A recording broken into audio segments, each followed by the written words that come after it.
Okul çağı çocuklarımızın güvenilir gıdalarla yeterli ve dengeli beslenmesini sağlamak gerekiyor. Toplum olarak bu konuda bir bilinci ve bir duyarlılığı geliştirmek gerekiyor.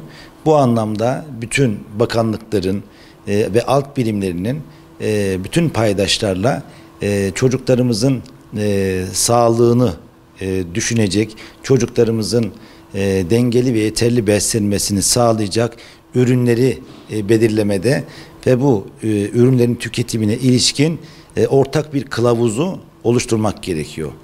Bununla birlikte mutlaka okullardaki kantin, büfe, yemekhane gibi, kafeterya gibi işletmelerde kesinlikle okullarda satılması gereken ya da okullarda bulundurulması gereken gıdaların hijyen yönden denetiminin artırılması gerekiyor. Malum okullar başladı. Dolayısıyla kar amaçlı işletmelerin okullarda çocukları merdiven altı gıdalarla buluşturma, bu gıdaları satma yoluyla çocukların sağlığını tehlikeye düşürme olasılığı yüksek. Bunun için de Milli Eğitim Bakanlığı'nın okullarla ilgili okul kantinlerinde satılacak gıdalar ve eğitim kurumlarındaki gıda işletmelerinin hijyen yönden denetlenmesiyle ilgili bir genelgesi var. Bu genelgede atıfta bulunan kurumlar var. Aile Sosyal Politikalar, Tarım Orman, dolayısıyla Milli Eğitim Bakanlığı'nın ve İçişleri Bakanlığı'nın görev alanına giren sorumluluklar var. Dolayısıyla İl Hıfzı Kurulu bu konuda aktif hale getirilebilir. Bütün taşra teşkilatındaki bakanlık birimlerinin düzenli toplantıları yapılabilir. Bu konuda bir koordinasyon kurulu oluşturulabilir. Okulların, kafelerin, kafeteryaların, büfelerin ve okul çevresindeki işletmelerin ciddi ve düzenli bir denetiminin sağlanması gerekiyor. Hakikaten okullarda çocuklarımızın dengeli ve yeterli beslenmesini tehlikeye düşürecek gıdalar maalesef satılıyor.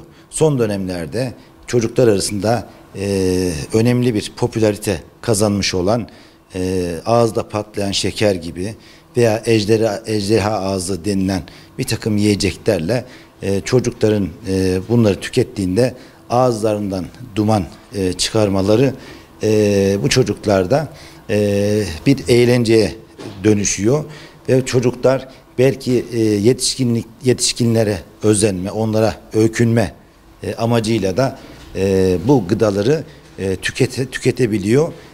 Bunlar çocuklarımızın sağlığını son derece tehlikeye düşüren gıdalar. Bunlar da sıvı azot gibi, karbondioksit gibi bir takım gazlarla oluşturulmuş, yani imalat sürecinde bu gazlarla oluşturulmuş yiyecekler oluyor. Bunların tüketimi ciddi anlamda özellikle sigara alışkanlığını teşvik eden bir etkisi olabiliyor, yönü olabiliyor. Bunun önüne geçmek gerekiyor. Bu anlamda okullarda satılacak yiyeceklerle ilgili veya içeceklerle ilgili mutlaka bir standart belirlemek gerekiyor. Bu standardın da mutlaka okul gıdası şeklinde logolu ürünlerle güçlendirilmesi gerekiyor.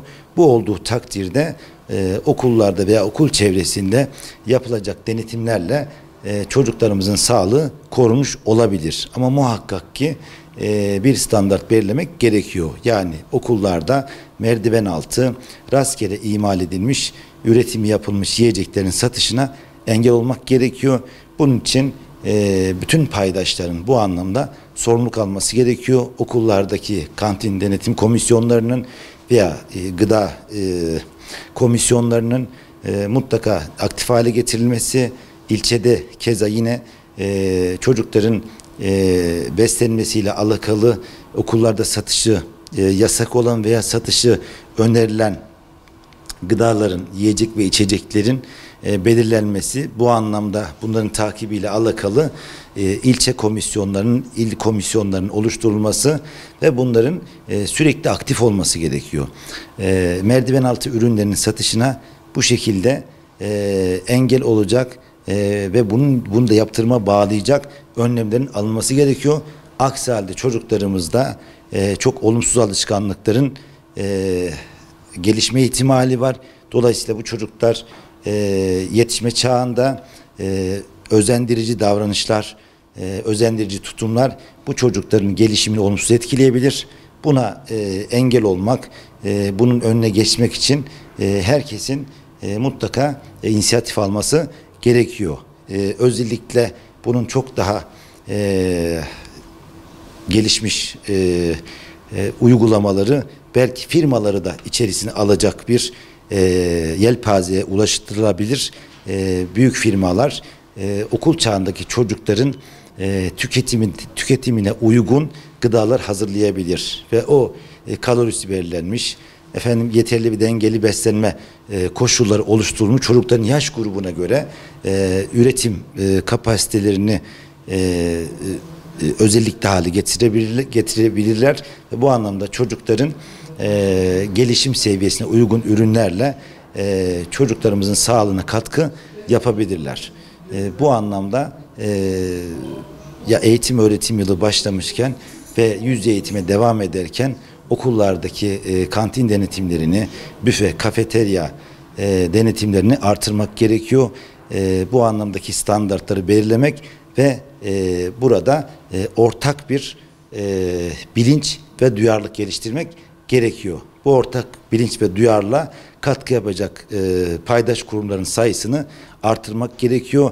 Bütün kurumlar, Sağlık Bakanlığı, Milli Eğitim Bakanlığı, Tarım Orman, Aile Sosyal Politikalar, bütün bakanlıkların taşra birimleri birlikte bir koordinasyon halinde çalışırlarsa bu şekilde yasaklı ürünlerin veya çocuklarımızın sağlığını tehlikeye düşecek ürünlerin yaygınlık kazanmasının önüne geçebilirler.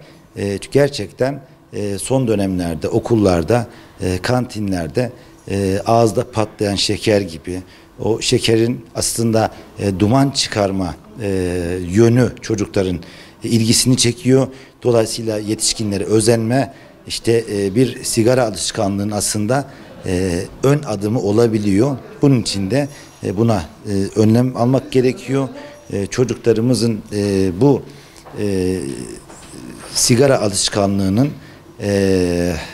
önünde teşvik edici bir örnek olarak duran bu tür gıdaların zararlarını bilmek ve buna ilişkin duyarlılığı da sahaya sürmek gerekiyor. Bu anlamda ilçe milli eğitim, il milli eğitim, diğer paydaş kurumların birlikte hareket etmesinin çok önemli olacağını düşünüyoruz.